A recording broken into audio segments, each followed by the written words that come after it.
Bonjour à tous les amis, c'est mon prof de conduite. Comme vous le savez, notre objectif c'est votre réussite. Alors cette vidéo, je vais la faire pour parler des places d'examen candidat libre. Il y a beaucoup d'élèves qui savent qu'il y a des plateformes qui sont mises en place pour aider les élèves à avoir des places d'examen gratuitement. Malheureusement, il y a beaucoup de personnes qui ne savent pas comment on fait pour bien utiliser cette plateforme. Et à cause des personnes qui ne savent pas faire ou qui font mal les choses, malheureusement, les temps d'attente sont vraiment très longs. Alors, je vous explique comment ça se passe. Les places d'examen qui sont mises en place, elles sont libres et elles sont gratuites. Ça responsabilise chaque élève de leur dire prenez une place d'examen seulement à condition d'être prêt et d'avoir un niveau examen. Sauf que ce qui se passe en ce moment, il y a beaucoup d'élèves qui font quoi? Ils prennent une place examen sans avoir un niveau examen. Je prends un exemple. Des fois, il y a des élèves, parce qu'ils ont fait 20 heures de conduite, ils se croient que je dois prendre une place examen parce que j'ai fait 20 heures. Déjà, ça, c'est une des premières erreurs. On passe pas un permis après 20 heures. C'est vraiment très rare ceux qui passent le permis après 20 heures. En France, la moyenne nationale, c'est 35. Il y en a qui font plus, il y en a qui font moins. Tout dépend de chaque personne. Vous êtes tous différents. Deuxième chose, il y a beaucoup d'élèves qui font en sorte de finir leur formation. Il y a 4 compétences à faire. Et une fois qu'on a fini ces 4 compétences-là, là, votre moniteur vous fait un examen blanc.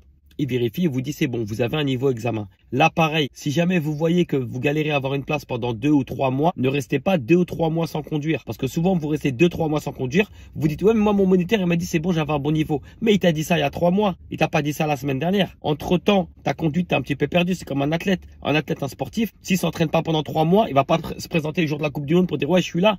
Je me suis entraîné il y a 3 mois. Non, pour garder ce niveau-là, ce cap, je dis pas qu'il faut conduire tous les jours. Mais à partir du moment où vous avez un bon niveau, que votre moniteur vous dit c'est bon, vous êtes prêt, attendez pour avoir une place examen, connectez-vous pour prendre votre place. Il faut garder une leçon tous les 15 jours à peu près. Même si ça met 2 mois, c'est pas grave, vous aurez fait que 4 leçons. Même si ça dure 3 mois, pas grave, vous aurez fait que 6 leçons. Et au moins, vous avez gardé votre niveau examen.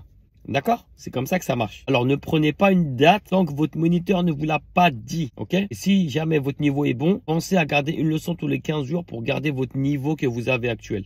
Maintenant, une autre chose, il y a beaucoup de personnes qui se disent « Ouais, non, je vais d'abord prendre ma date et après, je vais prendre des heures avec mon moniteur. » Pareil, ne faites pas cette erreur. Pourquoi? Parce que peut-être que votre moniteur n'aura plus de place. Peut-être que votre moniteur il est déjà en train de faire des prépas examens à des gens. Et peut-être qu'il y a des choses que vous avez mal acquis et qu'il faut retravailler avant de faire une prépa examen. Et aussi les personnes qui ont échoué leur permis, une faute éliminatoire ou pas assez de points, ils se disent quoi? Je vais attendre que ma pénalité a fini. Une fois que ma pénalité est terminée, je reprends d'abord ma date avant d'aller voir un moniteur pour régler mon problème. Mais non, pendant cette pénalité, allez voir un moniteur, il vous règle votre défaut. Et une fois que votre défaut il est réglé, c'est bon, vous êtes prêt. Comme ça, quand vous aurez l'occasion de choisir votre place, vous la prenez. Voilà comment ça doit fonctionner. Et en ce moment, les temps d'attente sont tellement longs parce qu'il y a tellement d'échecs. Alors, écoutez bien ce que je vais vous dire. Plus les élèves vont rater le permis, ceux qui sont avant vous, qui sont inscrits sur la plateforme, plus ils vont rater le permis, plus vous, ceux qui s'inscrivent après, vous allez galérer à avoir une date. Plus les élèves vont réussir à obtenir le permis du premier coup, plus le délai d'attente sera court. Alors réfléchissez bien avant de prendre votre date. D'accord les amis? Bon courage à tous. Comme vous le savez, notre objectif c'est votre réussite. Comme d'habitude, tous les réseaux sociaux, Snapchat, YouTube, TikTok, Instagram, Facebook, tous les réseaux sont là pour vous aider les amis. Et si vous avez la moindre question, même si vous ne faites pas partie de notre protocole, on est là pour vous aider. Bon courage à tous les amis.